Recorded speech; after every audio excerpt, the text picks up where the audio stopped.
Hey guys, my name is Sade, also known as the Scholarship Junkie, and I have won over $200,000 worth of scholarships, and now I help students across the country try and do the same with content like this, and of course my free newsletter, The Scholarship Collective.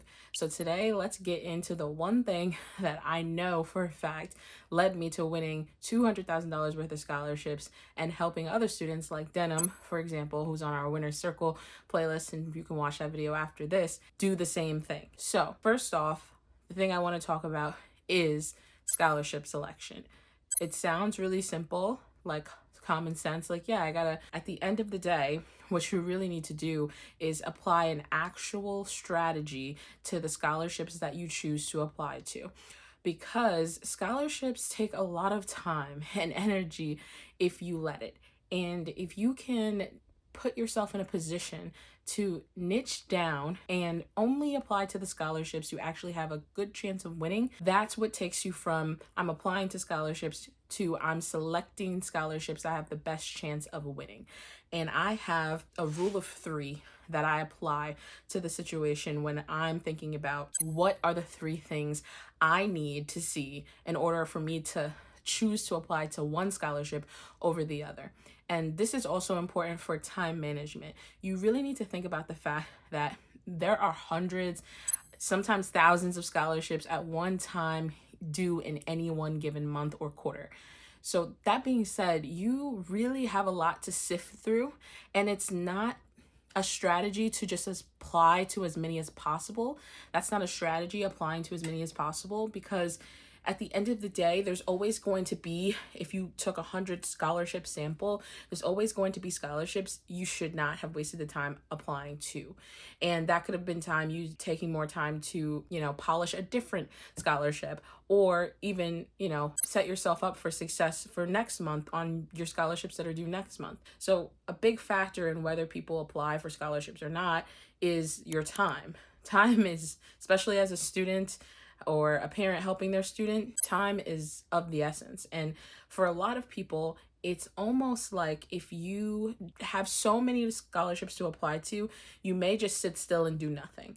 So this rule of 3 is going to help you get into a mindset where I'm going to select scholarships that I have the utmost highest chance of winning, to the point where if I don't apply for this scholarship, it would be a disservice to my journey of trying to win them. That's how perfect this scholarship is for me. And I'm going to show you how to do that with the rule of 3. Okay. So first off, the rule of 3 is all about the type of scholarship you're choosing to apply to. And I always say that a scholarship needs to have 3 things for me to say, this is the one. This is the scholarship I'm going to spend hours or days trying to perfect before the application deadline. And the first rule of 3 is relevance. Relevance meaning, if you haven't already, I need you to sit down and write down everything you could possibly think of about yourself, personal characteristics about yourself. So I'm going to go through a exercise with myself as an example, so you can understand what I mean by personal characteristics. There are so many things out there other than just your GPA or your extracurriculars that you can win scholarships for. So it's very important that when you're sitting down in this process of trying to select a scholarship that's perfect for you, that you really sit there and think about all the different things about you. And it's not just what makes you unique, it's just the things about you and your life that only you would know or have access to the details of. So for example, I'm going to go through myself. First off, I'm a Black woman. So those are 2 characteristics right there. I'm Black, I'm a woman. I'm looking to study accounting, or did study accounting, so that was specific. But also, I come from a low income background. So that's another thing about me that maybe the only person that would know that information is you. I also grew up in a household that had a stepdad in it, or another parent that wasn't my biological parent. That's something called a blended family. For example, other people may have different home life situations. Like, for example, their parent may be active duty. They may not be in the household. They may be a veteran. They may be an orphan or in foster care. There's a lot of different things about, you may be a caregiver in your own home, and these things that we don't really think about as being scholarship related can really help open up our mindset to what you can and cannot win a scholarship for. And obviously, Black, female, that's the bare minimum basics. But I think what you can do is go in a little bit to more about your story as well. For example, for me, I was also an athlete. I liked to do sports at the time. So something I looked for was scholarships for athletes. For example, there were scholarships out there that didn't relate to having a athletic scholarship, but actually were for athletes, and they wanted to showcase that. So there are things that you do that could possibly get you scholarships as well. Like if you're on the student council or you're serving a student body, there are scholarships out there for that as well. A lot of the organizations attached to the things that you do, you may not know offer scholarships. For example, if you are part of an extracurricular that is a Rotary Club, tons of Rotary clubs have actual scholarships, both local, regional, and national, for their members or participants in Rotary activities. So really something to think about is not just who you are, but what do you do? What do you spend your extra time doing? If you spend time writing or doing art or anything like that, those types of things, creative scholarships are out there. It's not all about your GPA. It's not all about those little tiny things that you do. Sometimes it's about more macro level, like who you are as a person. And so when you're looking for a scholarship that's relevant to you, try to look beyond just, the basics. So I think that a lot of students are focused on merit-based scholarships, which is great. But when you have merit-based scholarships, there's not much to differentiate you. And that's where obviously you need to stand out in your essay, which obviously, if you need help with your essay, the Scholarship Essay Academy is a great resource. That's where we teach and do live essay critiques about exactly how to perfect your scholarship essay. And I think that would be a great opportunity. So rule of 3, the first rule being relevance. If your scholarship is not relevant to you, you're already putting yourself at a huge disadvantage in terms of you being able to actually win that scholarship. The next rule of 3 is availability. So that sounds obvious, right? Like, duh, a scholarship should be open in order for you to apply to it, right?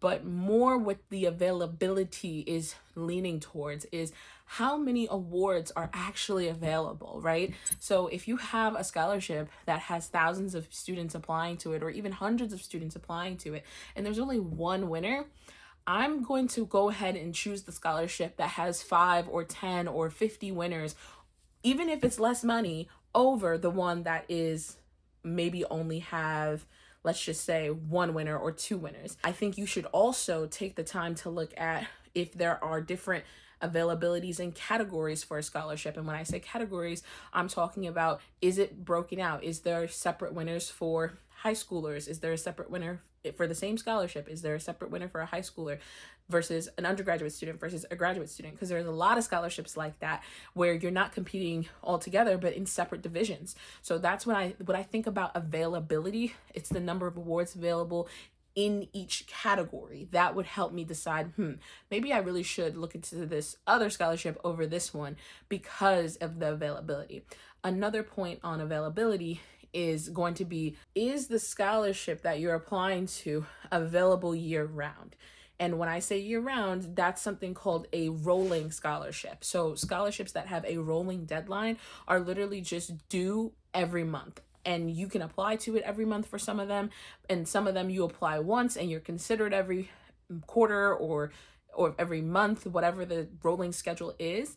And those types of scholarships are great because you'll be considered for it year round. Availability also relates to, are you looking for scholarships year round? Because a lot of times I talk to students and families and they are saying, oh, I'm applying to all these scholarships, and they're like doing a 100 rush scholarship in just 1 month in June, rather than applying for scholarships year round. And when I say year round, yes, I do mean every single month, including Christmas break, including spring break, because when you do that, you can spread out how many scholarships you're applying to year round.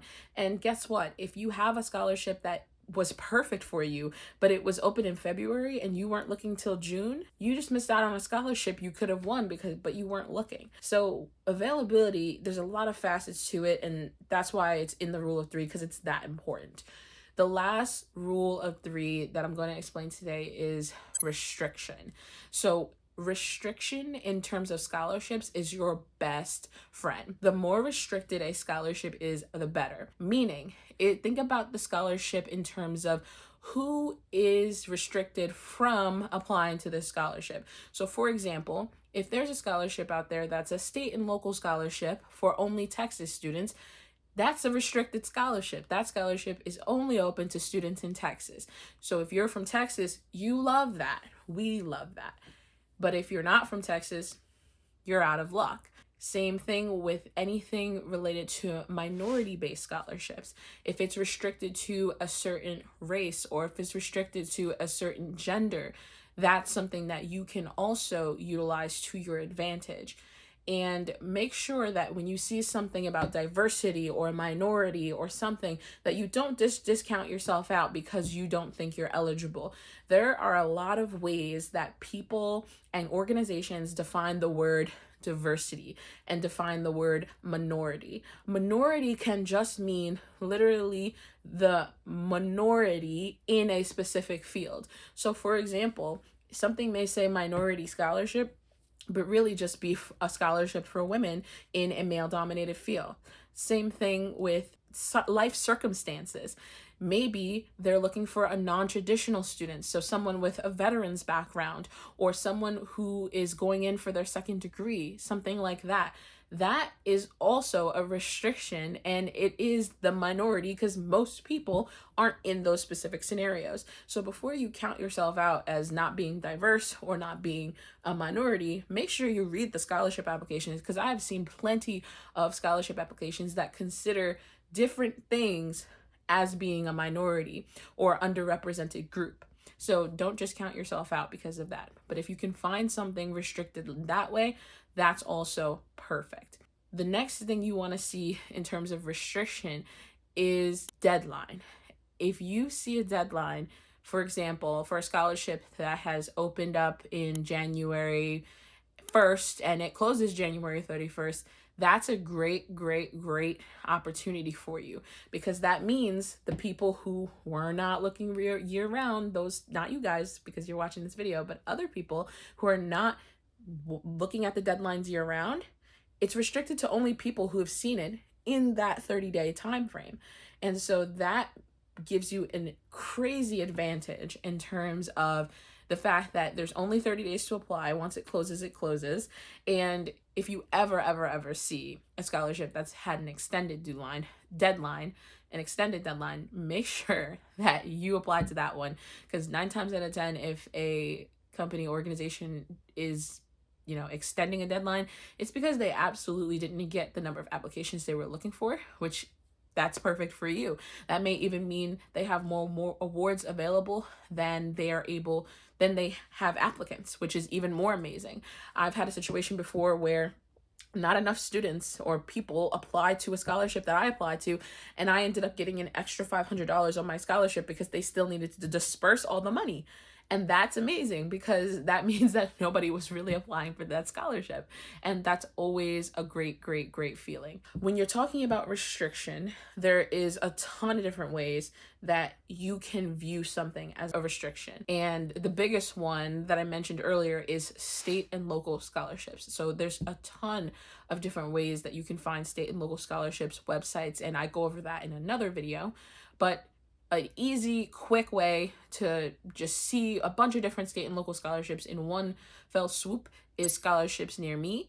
It's a free resource, free database with tons of scholarships for all 50 states of the United States of America, and it's a great resource that my team and I have put together, so I'm sure you guys will get some value from it. And if not, there is definitely my free scholarship list, which is also a great resource for you guys as well. I'll link all of that stuff below in the description. But ultimately, the rule of three, to recap: is the scholarship relevant to you? Availability: is the scholarship a big enough availability pool to make it better to apply to than the other scholarships you're considering applying to?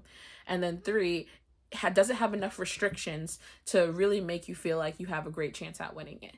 So when you're thinking about choosing a scholarship, make sure that you're using the rule of three, because I personally use this rule anytime that I was choosing to figure out which scholarships I was going to apply to, and I ended up winning a ton of money, and you can too.